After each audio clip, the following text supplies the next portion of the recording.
Que le bonheur et la grâce du Seigneur Jésus-Christ vous accompagnent tout au long de votre voyage terrestre.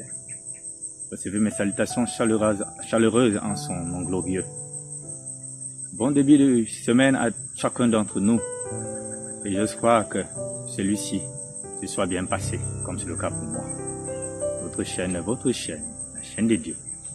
Merci de nous rejoindre dans notre voyage missionnaire découverte divine, mais en ce jour sur le titre « Préservation humaine ». Le péché étant entré dans le monde a sémé le chaos, mais Dieu dans son grand amour a pourvu le plan du salut pour sauver l'humanité. Nous sommes dans le livre de Genèse, dans ce chapitre 6, verset 5, il est écrit. L'Éternel vit que la méchanceté des hommes était grande sur la terre, et que toutes les pensées de leur cœur se portaient chaque jour uniquement vers le mal. Oui, le mal a atteint le pic au temps de Noé. Et Dieu décida par la suite de vouloir exterminer toute la race humaine. Et nous voyons donc dans ce contexte que Dieu ne le fera pas.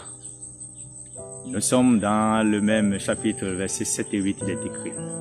L'Éternel dit, j'exterminerai de toute la face de la terre l'homme que j'ai créé, et depuis l'homme jusqu'au bétail, jusqu'aux reptiles, aux oiseaux du ciel, car je me repens de les avoir faits.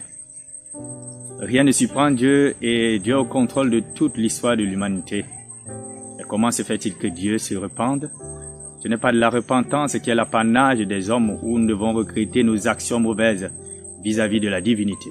Mais quand Dieu se repent ici, c'est qu'il décide de changer de plan, décide d'agir autrement que ce qu'il avait arrêté dans ses desseins. Et gloire lui soit rendue, parce que le verset 8 dira ceci. Mais Noé trouva grâce aux yeux de Dieu. Oui, Noé était un homme qui fit la différence en cette époque où le mal était grandissant, où la perversité avait atteint son pic. Nous sommes pratiquement également à la même période où les choses vont sans dessus-dessous, où nous ne parvenons plus à distinguer notre gauche de notre droite. C'est dans ce contexte de péché, d'abondance de péché, que Dieu voudrait que tu sois un jeune garçon, une jeune fille, un jeune homme, une jeune dame qui fait la différence dans la façon de vivre. Car la grâce est synonyme de la présence de Dieu. Et quand Dieu est présent, le comportement que nous lui présentons, les actes que nous posons lui sont agréables. Puisse l'Éternel permettre, par son bras puissant, que ta vie lui soit agréable, nom de Jésus, et que tu sortes de l'eau au XXIe siècle, où le monde tire à sa fin. Puisse-tu être béni au nom de Jésus. Continuons avec le chapitre 7 du livre de Genèse, dans ce verset 1, il est écrit. L'Éternel dit à Noé, entre dans l'arche, toi et toute ta maison, car je t'ai vu juste devant moi parmi cette génération. Oui, Dieu a encore ses enfants qui lui sont obéissants et fidèles. Ma prière que tu sois compté parmi ces jeunes hommes et femmes qui font la différence en ce siècle.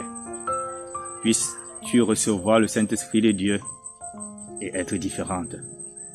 L'arche est synonyme de salut et de sécurité dans le sein du refuge divin. Puisses-tu te réfugier en Jésus qui s'est donné pour que nous ayons le salut.